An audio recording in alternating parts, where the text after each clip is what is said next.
Hi, everybody. So this moved from his barracks room, and his life was taken from him forcibly, brutally. He fought back, but his life was taken from him. And our information is that he caused some major dental work in one of the perpetrators. So they had to, of course, without any expense being considered, they ordered the room, this soundproof room, totally renovated without going through the regular channels. This was on Fort Bliss, and they had it totally renovated. Um, and without any spare of expense, whatever it took to cover up the crime scene. And yeah, that's it's just so evil, the whole thing. And of course, Richard's body was stolen. He was dismembered, and he was trafficked into Mexico. So we, of course, uh, you know, you can't keep this kind of um, truth silent. You just can't. Uh, the truth always comes forward. It always comes up like, like stones in Ireland. We always say, like the stones in Ireland, the truth comes up, it rises up. And of course, God and his entire host of angels are always watching, are always moving, directing the the for those that love the Lord, those that choose um, blessings, right? And then those blessings come forward, and then that you have those that choose curse. That was something that has been really presented over and over again the last few days. Is these people have just cursed their whole house, have just cursed themselves, they've cursed everything. They're just a curse, right? Because they have crime in their right hand, crime in their left hand, crime in their heart, crime in their thoughts, crime in every strand of their hair, crime in their left foot, crime in their right foot. Uh, you know, they have just crime in the way they walk, and everything in their lips. They have crime in their lips, deception in their lips. Yeah, their whole being is deception because of the crime that they have. And so they just choose a curse, it's just a curse upon them. So, and this has been, you know, uh, presented as, because we work from victory, right? We know that how can they even win if they're cursed? They can't. So that's why we know for sure that we work from victory, and that's how in 5 years we have been able to move forward, even with all the retaliation, even with all um, uh, the doubts, even with all the doubts, um, even with all the shadow banning, with all the death threats, everything that we have gone through. Not even being able to get through a Christmas without threats and being attacked by this deep state that, of course, is tied to a Mormon faction. Nobody ever talks about that, but it is. It's clearly a Mormon faction tied to the cartel and tied to the CCP, and open borders. So that's why you see Soros's hand in this. You also see big power players like Woody Hunt of El Paso, um, just up to no good. And you see that in Chihuahua with Governor Maru Campos, whose whose power has been stripped from her by the Mexican president Scheinbaum because of of exposing all of the crimes that they have in their right hand and left hand. And, you're talking about oil smuggling, gas smuggling, all the child trafficking, all of the body, the body, recycling, the corpse recycling of Plenitude Crematorium. That their level is, you know, it's bottomless. They'll just go further down and down and down. Um, and they're stealing from the people, just like the fuel. That's national fuel, and then they sell it back, right? And it's just such a scheme. And then they go buy themselves a $20 million mansion, which was rated. Cesar Paneche's $20 million. I think it's $20 million. That's the information we're getting. Mansion was raided, and uh, you know, uh, in July of 2025. So that tells you, of course, we know that the FBI with the Fiscalia are investigating him for this Carvel connection partnership to steal this petrol, diesel products, and money laundering. He's also involved in um, obstructing our son's case by interfering with the investigation. And we know that we have hard evidence for that. So, um, he's up to no good, and he's with this group. And of course, this group, he's from Mexico City, and he was brought in by the very power brokers and suggested, how the suggestions go, he was suggested to be placed as the Attorney General for Chihuahua, Mexico by those power brokers in El Paso. So, tied to the Mormon faction, tied to the cartels, and this is all a big syndicate. It's a big syndicate, and I would call it like the deep state because it goes pretty far. It goes really far, very international. So let me make sure that I'm on. I am. Thank you so much. And it is late again. We're burning the midnight oil because so much is happening. You have the Democrats and, of course, the rhinos, too. Because don't forget, Romney ran as a Republican. He's a Republican. He was a Republican senator. And that was all deception. He is absolutely part of this Mormon faction. From the colonial Juarez, colonial Dublin, Nova Casa Grandes there, that has um, a court or a park just dedicated to um, the Chinese CCP, right there where the train comes in. And you know I didn't think twice about that so much, except for, these are Americans.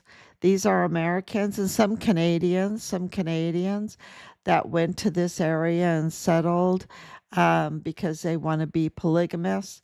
And they settled in this area. So they wanted to thwart the law of the United States, but yet they kept their citizenship, and they have, absolutely profited off of their citizenship to the United States while thwarting its laws and living in Mexico. And, this whole polygamous thing just gets so out of hand, y'all. It just gets so out of hand. Remember the case of the family that had 3 Americans and buried on their property, big property, big $1 million property over in Mexico of this one of these Mormon faction of polygamists, and the wives, they didn't even know their origin. They didn't even know their origin, y'all. That case is just, you can look it up, the last name of the family is Black. Um, so, yeah, and Cesar Piniche was in on that, and also on the um, murder of a journalist looking into his criminal activity. She was murdered right outside of her home. I think he's still being investigated for that. I'm not sure. Um, but that's connected. So, so much is happening because President Trump is arresting um, these uh, these real huge criminal groups. Call them a big T, call them the big T, and he's also deporting so many illegals, and he is really considering, and I've heard that this is coming, the Insurrection Act. He wants to give the governors and the mayors a chance to do the right thing. They don't seem to be willing to do the right thing. They rather protect the illegals than protect their own constituents, their own people.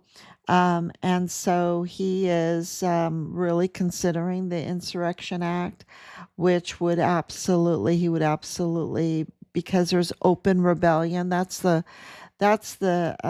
legal term, is when they are in open rebellion, and they're in open rebellion of federal law while demanding federal money, right? While they're demanding federal money. So, this is uh, very, um, just a lot of good things are happening because if he does this, there's a real chance for Chicago. There's a real chance for Portland to become like what he did to Washington, D.C., to make it safe and to make it beautiful. And look at what's happening. And I should have named this about Gaza and Israel. Richard went with us to Israel in 2016. We had a chance to go with our Christian group to visit Israel, and we landed in Tel Aviv.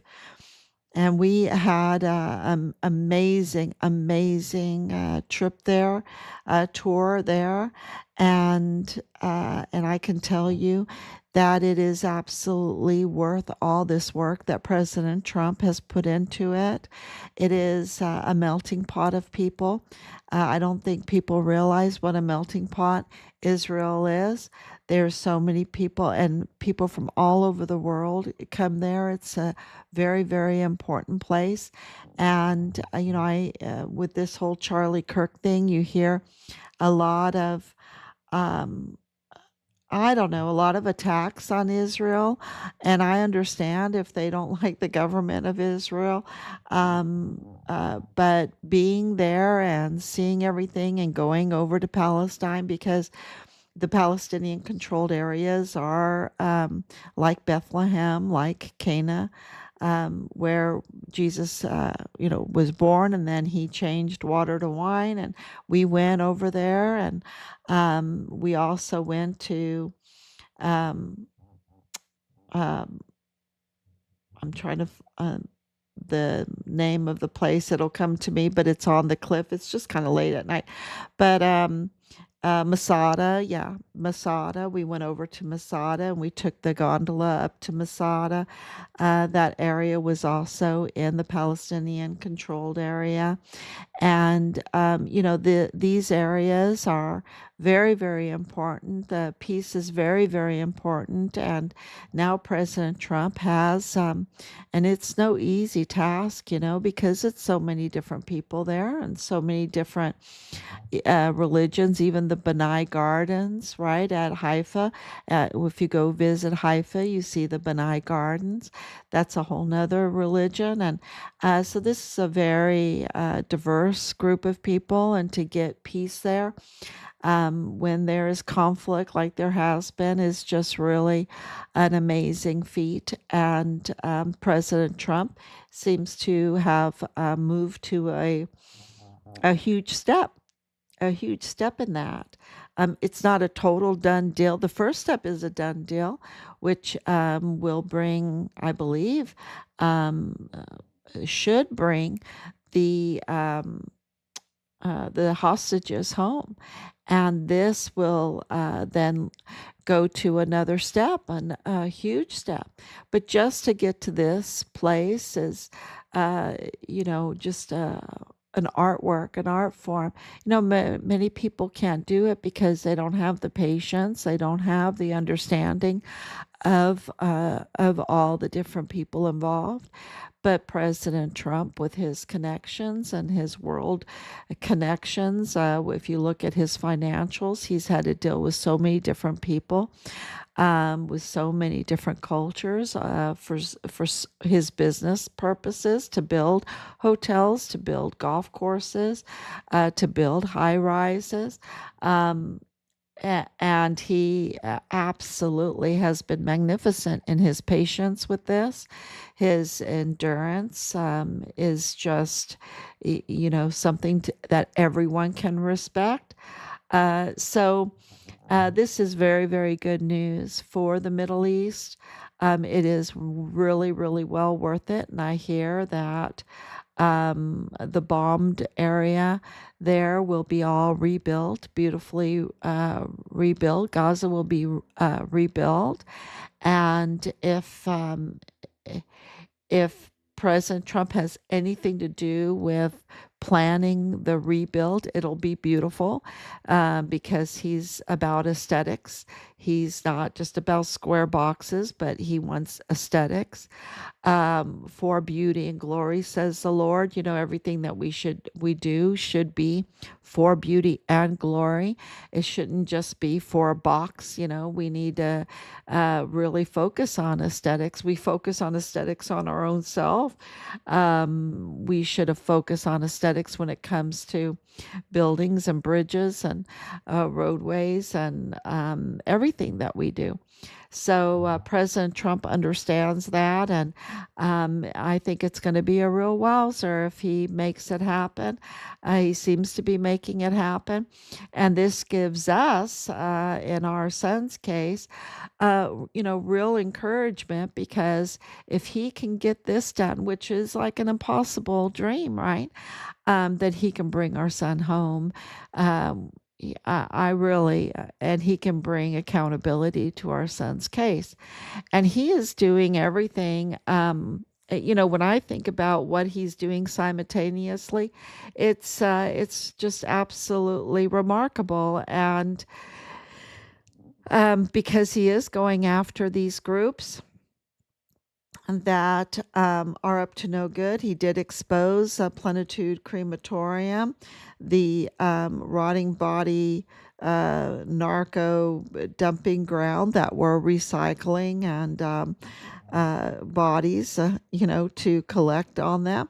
And he did expose that, and that's connected to an El Pasoan, a millionaire, that his home is right next to Beto O'Rourke, and his wife is running El Paso City, the city magazine, the city magazine for El Paso. Or one of the contributors to this. No, she's one of the head people for the city magazine. And so that just, and he has loads of businesses, and he owns this crematorium, right? This rotting body where the rats are going through over 400 bodies, and who knows how many bodies have been there. And the crematorium oven furnace was working, but they just didn't do that because they were recycling the bodies for humanitarian aid, for unidentified migrant, for slap the COVID on it, to get more money. And then, of course, any victims of the cartel could be disposed of there. And, of course, in our son's case. So that was exposed. And of course, this this fuel siphoning, the fuel theft of national fuel there from Pemex, from petroleum and diesel from Pemex, and to the uh, Carvel Energy Group that was partnered with the Attorney General, Cesar Paneche, that was then, laundering the paperwork and that, so that he could sell it back to the governors of the states of Mexico. And yeah, what a scam, and huge, billions, y'all, billions and billions of pesos, y'all. This is a huge scam. So a big scandal. And so everything that is happening now is pointing to um, getting Richard's remains back, an attempt to get Richard's remains back. And I believe because President Trump can do the impossible, right? He can do amazing things. Just this whole peace, all the peace deals he's made. So, he's a negotiator. And of course, we know that at least partial remains of Richard ended up in Mexico. And we know that this group is part of this group, and that the Democrats and the rhinos that, are against President Trump. It makes you understand how Romney could not like President Trump, right? Because, he's absolutely from this area. His dad's from this area. His grandfather's from this area. And they were up to no good. Clearly that's where the evidence shows that they're up to no good. And so, that just shows you that the rhinos don't favor President Trump, but they are very deceptive and they play both sides, when really what they have in mind is to protect their this criminal operation. That's, and they'll do whatever they can to protect this criminal operation. And you see that with Connell Witten in the FBI as the assistant special agent in charge. Connell Witten, his family are millionaires from that area, along with the Romneys, are very close with the Romneys. A lot of marriages between the two families, and here he is in the El Paso. This is a huge conflict of interest. Why is he even there in the El Paso office? He should never be allowed to be there because his conflicts of interest are so big. And his wife, Monique, is right there doing her woman postings that are very, very telling. That they are very telling. And absolutely expose that this is all a criminal group that's protecting their criminal enterprise, and they don't care if they have to be Mexican or American, a Democrat or a Republican. They just want to protect their criminal enterprise. So that is, huge news. And with this attack on Kash Patel, and we have gotten, reassurance that this doesn't seem like it's from a cartel, this narco banner. And many agree with us on that one because of the many mistakes. And when the cartel put up they're $1 billion business. It's not like they're a bunch of thugs. Okay. It's not like that.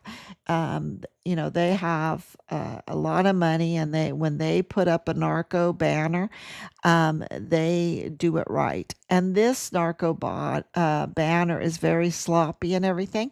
So it looks like those are imposters that are threatening FBI Cash Patel, FBI Director Cash Patel. But that doesn't mean that those threats are not real.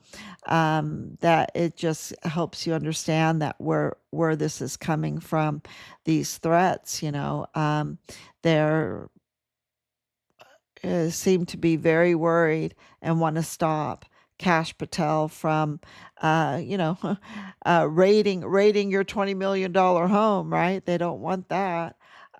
So uh, it needs to be taken very seriously, but I hope that our intelligence that we get and our will help the investigators kind of maybe think outside the box a little bit to get the real people. And I think that's what's happening in the Charlie Kirk.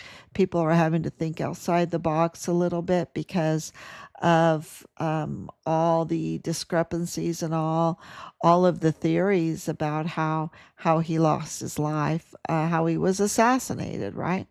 And the absolute cover up. There's no doubt that it's been a cover up, right? There's just no doubt because of all the evidence out there. So I think that the truth will come out. Um, whatever whatever they find out with the Charlie Kirk, it's there's a lot of theories out there, and we have been watching it closely and putting it together ourselves. I can tell you that the security failed, and they failed on purpose. Okay, they failed on purpose. It was an incompetence because of course, Candace Owen came out and said that Charlie Kirk was admitted he was afraid for his life just right before that, and so his security would have been very vigilant because he must have had reason, with all the threats, like the death threats that we got. There would be, a higher security. There would have been at least one person on the roof, on one of the roofs there. You would never put him in a hole. He was in a hole, surrounded, a perfect target. No, something was very, very wrong with his security. And I can tell you that that has been confirmed, that there was something very, very wrong with his security. So, I just want to thank everyone for coming on every day, and we will absolutely be back tomorrow. Please share all of what we're putting up. It is so much. It's coming so fast. So, and as soon as we, um, have new information, we try to make a post and put it up, and try to be different than what you read anyplace else. So, because some people don't want to mention what we find. But the first and foremost is the truth. We just want to post the truth. It has to be the truth. So thank you so much. God bless you. And I will be back. Thank you, Anicia, for coming on. And thank you, Danielle, for coming on. Things are really breaking, aren't they? They're just really breaking. And it's hard to just tell people everything that's happened through this.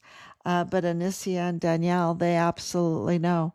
They absolutely can tell you the progression of this. So we want to thank them very, very much for that dedication and the loyalty. And please share this information, because this is how we're going to really, well, we're a government of the people, by the people, and for the people. And it is dependent on the people to get things done. So thank you so much for sharing.